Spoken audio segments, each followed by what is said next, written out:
So our guest is backstage, Victoria Sheridan. She is a leading rejuvenation, lifestyle, and business coach. Shall we bring her on, John? Yes, let's do that. Welcome, Victoria she is. Sheridan. Hi. Hi, welcome. So nice to have you here. It's lovely to be here. It's very exciting. Lovely to hear you, John, singing. I haven't heard you sing for a little while, so that's well, lovely. Thanks for the request. It's lovely to sing for you. Yeah, probably the first time to me. I think I sang for you on Trek. We went to the Himalayas. You came on one of my treks to the Himalayas too. I certainly did, but there were a few other people there. There was actually. I felt this was for me because it's my request. That's good.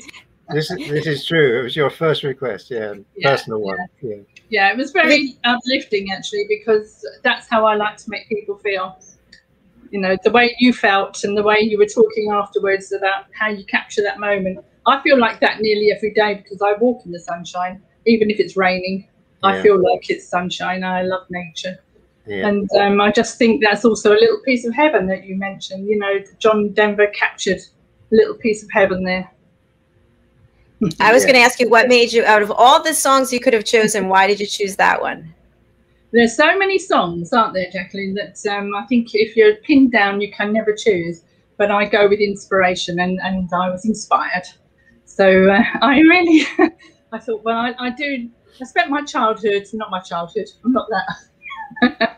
I spent my youth listening to John Denver, and he touched me, and I love to share that. Yeah, I miss him, actually. I do wonder what else he would have given us. Yeah. Yes, well, good selection and beautiful performance. So tell us a little more detail about how you guys actually met. Well, me, I found John at an exhibition in London. Yeah. You'd been there a long time, hadn't you, John? You're one of the founder members of the Mind, Body, Spirit festivals, Mind, Body, Spirit festivals, yeah. And I think I just struck up a conversation, and next thing I know, I was hosting an event for him at my house with my friends. Which he continues to do. I'm very blessed to be able to say. Mm-hmm. And that was a long time ago, John. We were a lot younger then. Oh my God. Yes, and of course, those exhibitions in those days weren't, they were popular, but they weren't mainstream at all. Whereas nowadays, people are far more open to different therapies and things. Yeah. So what takes place at these events? Well, back then it was a plethora of different stands and stalls, but John was one of the compares, and he would organise people coming on, and he'd sing and talk and teach himself. So it was a platform, really. Yeah. Yeah, it's really, really good. It was a huge platform for many stall holders and performers and speakers. So everything was there, really. Yeah, and it was of its kind. It was one of its own. There. 21 years it ran for. Yes. Wow. Yeah. And what happened? Well, it's still going, but under different ownership nowadays. Mm-hmm. Yeah, and it's more mainstream. You get normal people there now. Well, in the days, we have to be fair, it was kind of, hippie, a lot of hippie type people. Yeah. But then over the years, it was fascinating to be a part of it, because I was part of it in Australia as well. And to watch the changes from the hippies to mainstream corporate world beginning to go, oh, just a minute, maybe this makes sense to us as well. and including it within the corporate thinking. And that's where we are today now. Yeah. Well, science caught up, and then corporates caught on to the science. But I do think a lot of those founder members and the people that attended in the old days were very loving and kind. It was a beautiful atmosphere, absolutely fantastic atmosphere. And fond memories. Indeed. Ah, that's nice. Yeah. Victoria, I know our audience would love to hear about the work that you do with mature women. And also, if you could define what is a mature woman. Okay, well, I'm older than this, but I work with women over 50. So these are people who are working maybe in previous times they may have been stay-at-home mums, but majority of them are working, and they reach their sell-by date, really. They kind of get to a point where they're thinking of their retirement and what life holds in front of them. And most people who are in their 50s and 60s now have experience of the 70s, the 60s, and so life has changed completely in that time. And a lot of women in the UK were not prepared for early retirement pension-wise. And as a lot of them were stay-at-home mothers, family women who then also had careers, it's left them in a financial predicament. But more than that, that age group are going through menopause, coming out of menopause, and wondering, what now? You know, am I just going to care for my children, my grandchildren? Is there something more to my life? And maybe in the past, women didn't expect too much. My mother and her peers didn't really expect too much because life was shorter. Life expectation is very long now. You know, we're expected to live, at least I'm expecting to live to 100. And so with interventions and different things that are happening, women are now thinking, okay, that's the first part of my life. Now what do I do with the second part of my life? And of course, I'm sure we could all relate to this, that we've been brought up to believe that older age groups are decrepit, full of illness, low mentality, the fear of Alzheimer's, heart problems, all these different medical conditions, lack of money or finance, not enough provision. So people's inner attitude to being older is quite negative.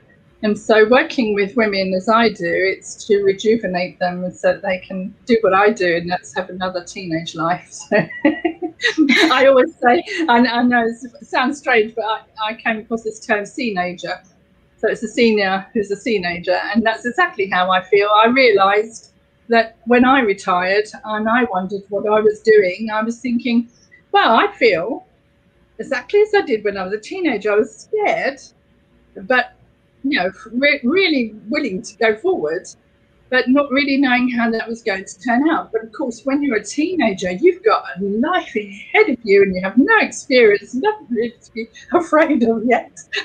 And you sort of just flow into it. Whereas when you're coming to your 50s and 60s, you kind of like think, right, okay, oh, it's a bit daunting, and have I got the energy, and have I got the skills, and can I be anybody else than I've ever been, playing all these different roles? So that's my mission, is to make sure that women have the opportunity and the awareness to know that they can rejuvenate their body, their emotions, their minds, their lifestyles, and their financial security, and have an adventure, a life full of adventure. It's exciting, like a teenager. Just feels wonderful. So that's what I like to share with my clients, and I can say that it works. That's why I love. No, go ahead. I was just going to say, what inspires me about Victoria is she walks her talk, you know, because she does so many things, and she's always there. I mean, really there for so many people too, which is unique quality, I find, amongst people. She even has 3 networking groups that she runs as well. So perhaps in a bit you'll tell us more about that. A great networker. Yeah, thank you. Well, life is full. I do get tired, and of course what happens with the older person anyway, but for women with menopausal situations and all the hormonal changes, it's quite difficult to balance with who you want to be and who your body tells you to be. And you have emotions that erupt. It's like being pregnant, you just cry for nothing. But I think for a lot of women, especially when they're working full time, it's that they need that cat nap. They need that power nap. And many women can't do it, and they have sleep problems. So I work with sleep with a lot of my clients. And it's that ability to then get up and rise and be really busy. And of course, you've had a lifetime of being busy, and everybody wants you to be busy still, but you really need to sleep. So women get trapped into the dichotomy, and then that's how I help them get out of that.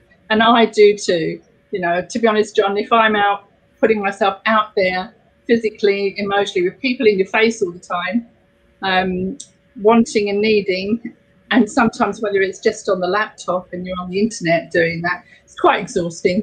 So yeah, time out is important. Balance, all about balance. Yeah, yeah, but you know I don't sleep very much, and there's nothing rude in that at all. John stayed over at my daughter's house. Good job you added that. Well, I used to be naughty, but I won't be. But yeah, so there's lack of sleep is an issue for a lot of women that I work with. Yes, and I think also lack of quality sleep. That even if you're lying there and you start to fall asleep, but then you wake up and you think of all these things, and maybe you're sweating or having menopausal issues. I don't know anything about any of them, but I'm just saying it happens. No, me. Well, the thing is that I started doing yoga when I was 14 in my bedroom from a book, and I've followed a spiritual path looking at the science and the religions and the different philosophies. I've just looked at everything all my life. I've been quite avaricious in my thirst for knowledge and understanding. And of course, when I met John, he's already had all this experience. He's been places that as a mother, you're never going to go. You're never going to take your children and check off and do stuff that John's done.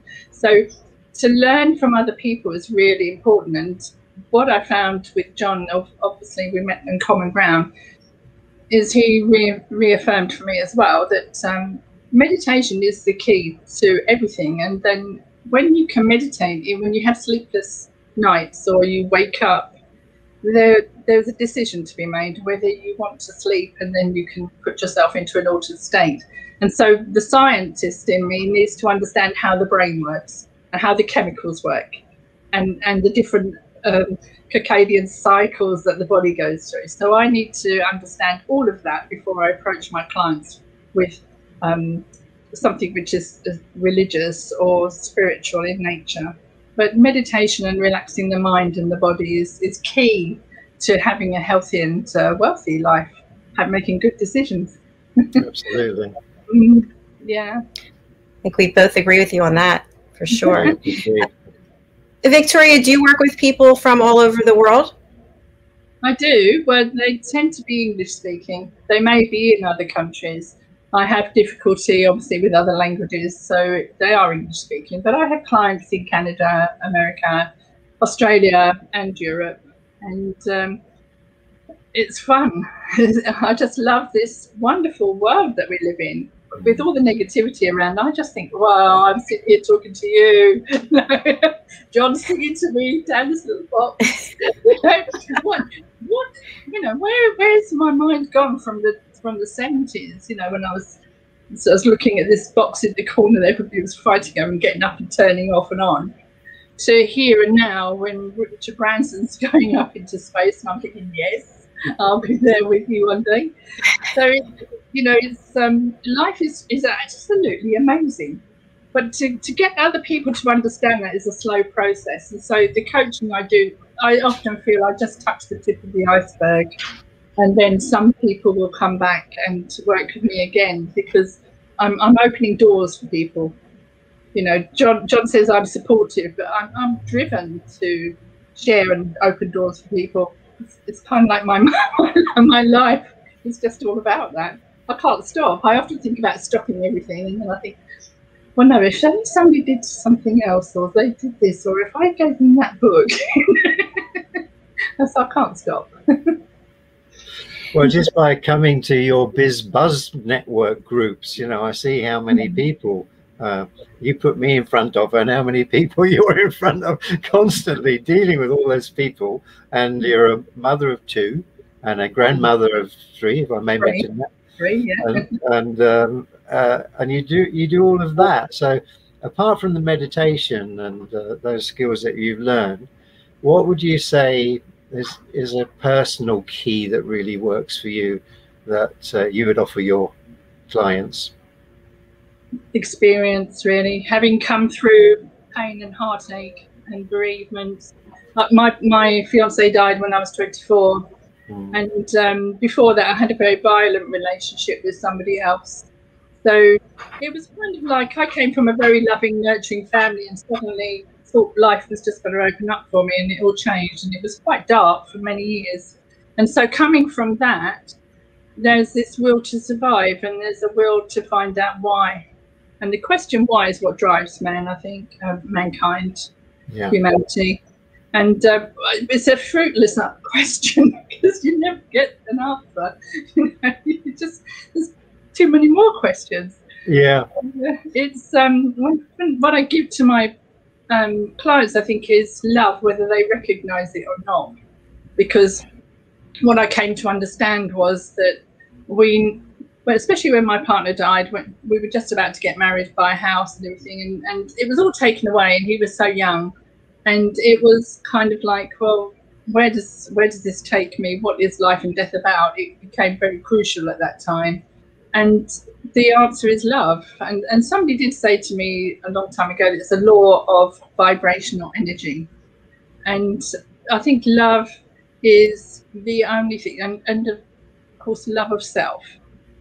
So there's a lot of self-harm when you've been through trauma, and there's guilt and blame and all these angers that you can externalize or internalize. And so when there is love, there can't be any of that. So if you can be in a state of love, which comes through compassion and understanding and meditation, singing, joy. You know, I love singing in the car. My grandchildren are just over here. One of the songs I sing is an old hymn that I've changed the words to, and it's kind of like really archaic little hymn, and I've changed all the words to, you know, there's joy in my heart and things like that, and the kids sing along because it's just so loving and joyful. So when you've got that, you cannot be concerned about anything else. That's my philosophy. Yeah, that's great. And it's all about changing the way we think at the end of the day, isn't it? You know, because it's like, you know, with the many hours that I've done, as you know, in coaching and teaching, the bottom line is you can't even begin to feel the energy of self-love and self-respect if you don't like your own thinking, if you don't like your own belief systems, and if you don't like your own behavior. So it's obvious. What do? Change it. One of the things that happened to me was when my fiance died, I had a premonition that he was going to die, funny enough, and my mother was quite distraught about that because she said, "You told us he was going to die." I said, "I know." But one of the things was I thought to myself, well, I'm not making any major decisions in a year, because I think I'm mad now. I think I've lost my marbles. I think I'm in a complete state that's not going to be making good decisions. So I decided to wait a year.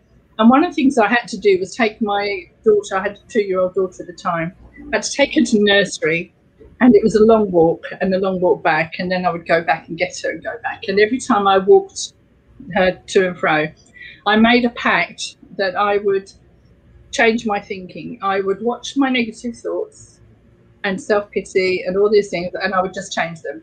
So I was 24 at that time, and I'd already experienced a lot of meditation and different euphoric states and different things. But I knew that my mind, the thinking mind that we all live with, that internal chatter, and I know you talk about that quite a lot, John, that internal chatter is what destroys us. And negative thinking actually can kill, because you can walk in front of a car, or you can say a nasty thing to someone who then punches you, and you don't know what your thoughts are going to do. And I changed myself by doing that. And then after a year, I released myself from my pact, and I started living again. But I was a changed person, and it was because I deliberately decided to take negative thoughts, to watch them, to change them, and to feel love and gratitude for what I'd had and not what I'd lost. Yeah, well done. I think it's important to mention too that you were actually a teacher in university, helping both teachers and professors and students to improve their self-esteem and their performance skills. Yeah, well, I was going to mention that a little while ago as well, because that's where I got my courage with large numbers of people. I know you started off burning to go into sort of entertainment, but I'm quite a shy person, and I had to learn. So I'd read self-help books for a long time, but I decided, you know, this is the only life I've got, and so I've got to be brave and step after step after step of forcing myself to go into my uncomfortable zones. I can remember the first time I spoke in public, it was a WI, Women's Institute meeting, and I booked myself up to talk about a subject I hardly knew to about 80 people. It was awful. I ran away, did my job, ran away. I said I'm never doing that again. But of course I did. And I've always learned by jumping into the deep end. And the same with teaching. I started off teaching a few students with adults with learning difficulties at adult education in the evenings. But then I got a job in a college where I was working with students, young people, sort of 17 to 18 or 16 to 18 with difficulties and physical and cognitive disabilities. And and then I went into proper teaching with a room of 30 people, and they're all adults, 17 plus. And you know what teenagers are like. So it was, yes, definitely growth by fire, but I can't remember what the saying is, but I definitely threw myself in there. And that's what you saw, John. By the time it came to managing a group of people, I mean, when I was young, probably when I first met you, I would never have ever dreamed that I would be managing a room full of people. I would have had the courage. But that's what I tell my clients. This is the whole point. We are brave. All of us are brave. Yeah. But we have to have the motivation and the understanding to drive us forward to do it. You have to have something in you or some goal to go towards. Yeah. And women in particular are timid. I know you might meet some feisty ones in the world, but that's often bravado. You know, it's not always true, is it? And but women on the whole are the carers and the givers and the protectors, and they tend to lose themselves, and therefore not. As they get older, they don't have the courage to start a business or to get a new job. In fact, that's one of the things that I found difficult was when I was handing my notice. I turned 60 and I decided I was resigning from teaching in universities. Whatever happened, I was going to resign. But according to the government, I've got another 6 years before I could get any pension. So I needed to work, and I went to a couple of interviews and I could not sell myself. I didn't have the energy, the motivation or the confidence to resell myself when I hadn't been for an interview for 15 years. You know, and I felt old and grey, tired, and they wanted all these young people. So I wasn't going to get the jobs anyway. So there's a problem there that women have, not just with work, but with partnerships, with relationships. Yeah. You know, if they're bereaved or they're divorcing late in life, they don't always have the courage to go out and find a meaningful relationship. They can go on dating apps and have a scary time for a little while, but they're not, well, fun or scary, whichever way you want to put it. But they're not going to find a meaningful relationship unless they are really ready for it, you know. So it's a big job I'm doing. For sure. I think we've all discovered that it's those first steps of jumping into the unknown of any new experience that are the scary bit. And unfortunately, most of us stop at that point because the mind is so creatively imaginative of the terrible things that could happen, so we don't go through that. So like you know, with that scary first experience, when I first took the stage, I was so nervous, my mouth completely dried, my lip got stuck up there, I was shaking like this. I couldn't remember the words to the song, and I couldn't even stay in tune with the band, and I wished that a big hole would open up, and just like you, and I did that for like 17 years, again and again and again. So just like you know, our lives are a proof of you have to go through that. You have to learn to breathe properly, learn how to manage those moments, and learn how to come through the other side. And there's just so much to gain from yourself.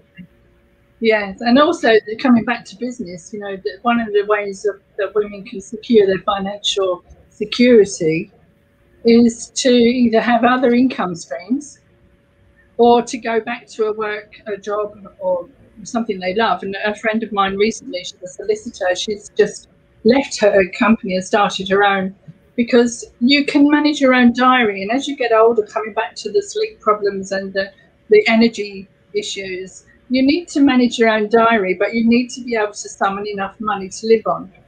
So it needs to be under your control, and there are certain kinds of businesses that you can start and learn skills. So some people have to learn more skills, but there's something for everybody. Everybody can have more than one income stream if they look into it and aren't too scared. And so that's another reason why I focus on the finance for women, because it's like Maslow's hierarchy of needs. You know, Abraham Maslow, you know, if you haven't got food and shelter, you can't start painting and creating things. You know, you can't grow in your confidence unless you belong to a community, unless you feel loved. You haven't got the self-esteem to put yourself at risk, you know, things like that. So that's one of the another important reason why I'm a business coach, because I very gently help women to find a business or some form of income that suits them. Victoria, I have a question for you. A lot of the things that you're talking about, you know, lack of sleep or menopause or changing careers or finding other income streams can lead to a lot of stress for people. And if people don't manage that stress, what have you found about how it helps or detracts from the aging process? Well, there's two things. I start with the stress, because most people will come to me with a stress point, whether they're male or female. But obviously, when they're coming to me for rejuvenation, stress also damages your body and the cellular structure and everything. All the illnesses that we have come from stress of some kind, or the inflammatory illnesses like arthritis, etc. So to deal with stress is really important. So I've got skills and techniques that I share with people, and the women love them because that's what they really, really want. And then to manage the sleep. And then when you've got the basics in place and there's resilience, there's skills and resilience built up, then they can manage stress as it comes along. Then they can make good decisions, and then they can start moving their life forward emotionally and physically, getting the weight off or being more active, getting the partner they want, getting the money they want, the income they want. But the stress factor has to be dealt with first. So that's where we start from. And then the visualization side of that, the mindfulness side, helps them to start imagining a future and realizing that there is a wonderful future they can create for themselves. So I'm not indoctrinating them with any kind of religion or philosophy, because people come to me with all different kinds of religious philosophical approaches to life. But these are based in science. And when I explain the science to them, and that they can share them with their children who are doing exams or taking driving lessons or undergoing a treatment, you know, and an intervention in a hospital or something, you know, it's where I start from. And when I've taught someone to breathe, just like John, when you teach someone to breathe and to manage themselves, then they can move forward.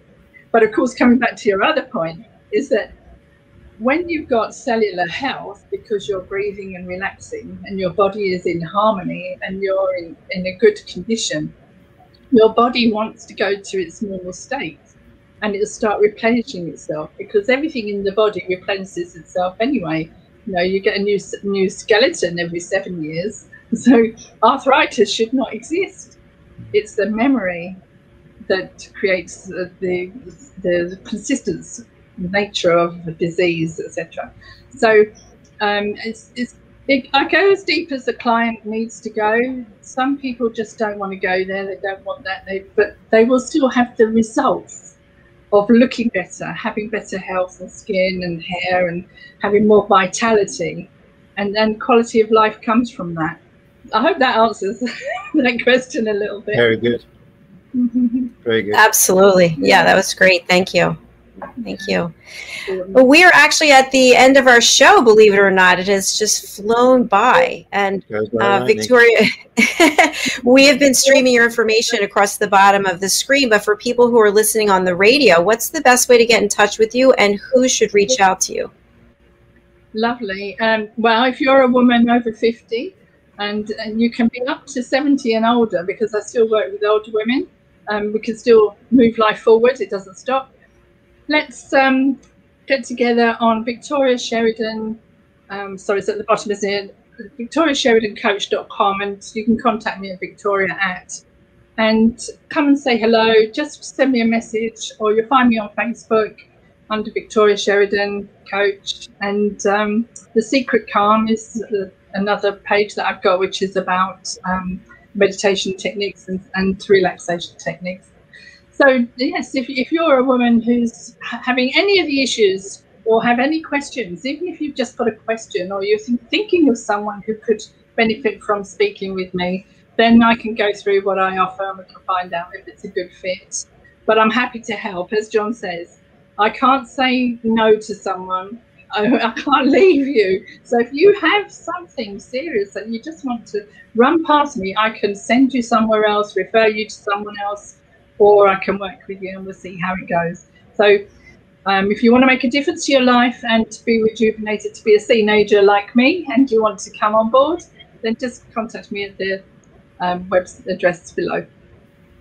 Thank you so much. Victoria, I have to ask on behalf of the male audience here, yes, does darling. that apply to men too? I do work with men when they arrive, but I find you're not going to like this very much, John, but you might have just already. I'm a little bit of a feminist. The reason for that is that even at school, I would always go for the underdog. I would always help the underdog, the person who was being bullied. And because I was in a violent relationship myself, and I saw, back in the 70s, we didn't have all the rights and all the gifts. You know, I couldn't even get a mortgage. And if you got divorced, you had to sort of like adopt your own child from your husband and things like that. So coming from that, I've always looked at women and seen how precious we are, how immensely powerful we are, and yet how squashed we've been. And I feel that I'm here at this time to help emerging womanhood. So it's not that I'm against men, because I love you dearly, I really do. And men did come. I've got some very, very good clients who are men who go through the same process without the menopause, or they have menopausal wives. It's our feminine sides that do it. Otherwise, how much they are, actually. But yes, so I'm not sexist, but I am here to help women to emerge. Because I think the world will be more balanced, and the world is obviously changing. Look how it's changing. Absolutely agree with you. No, it's wonderful. You know, it's wonderful, these changes. Yeah, look, I'm outnumbered on here. I agree. I really agree with you.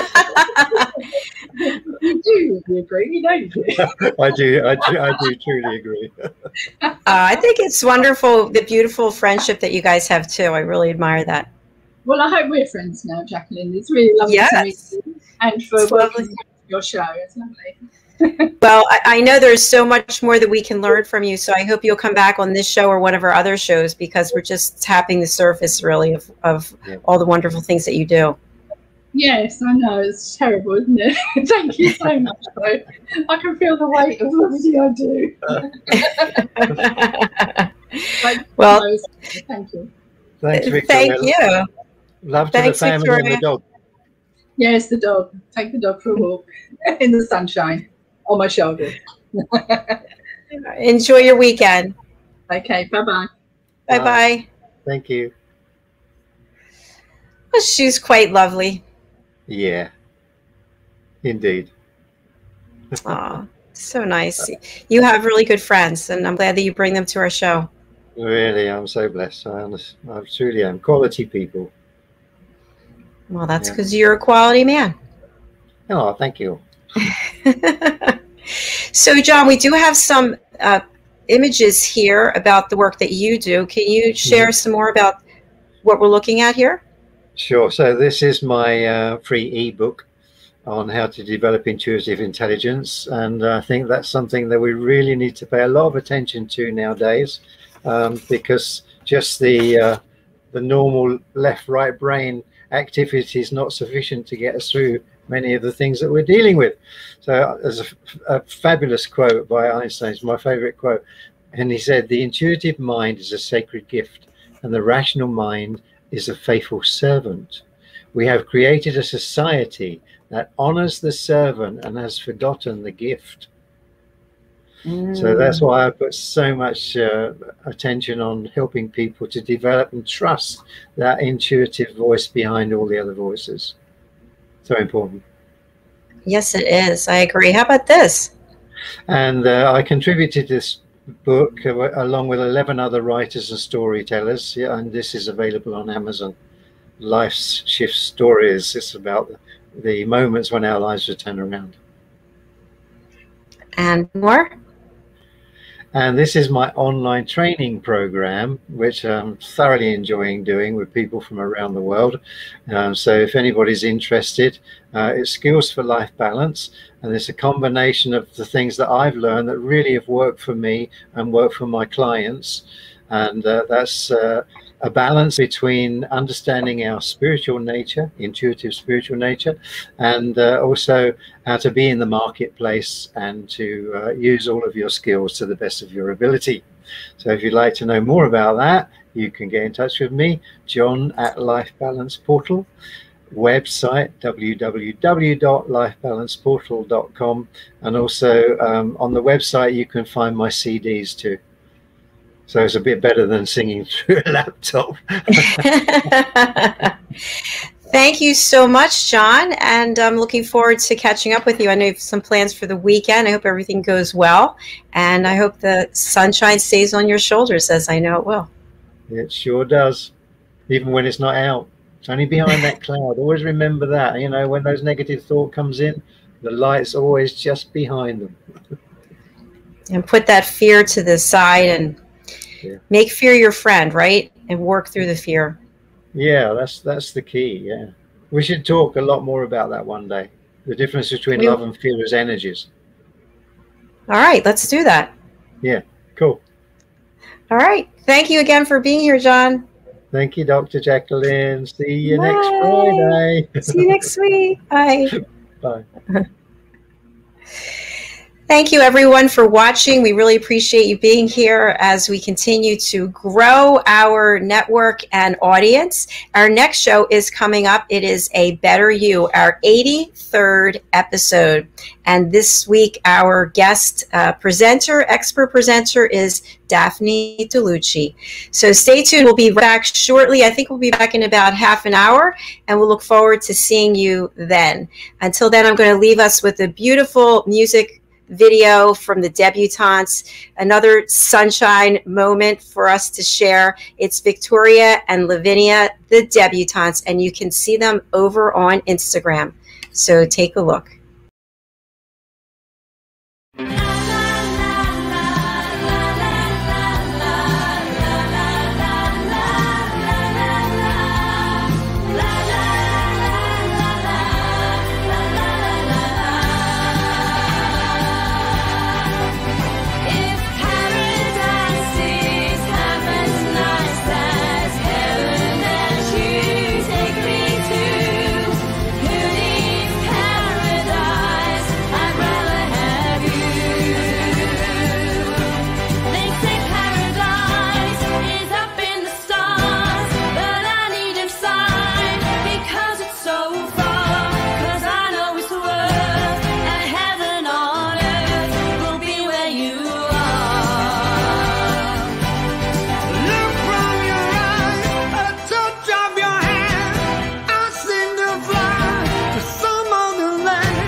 you.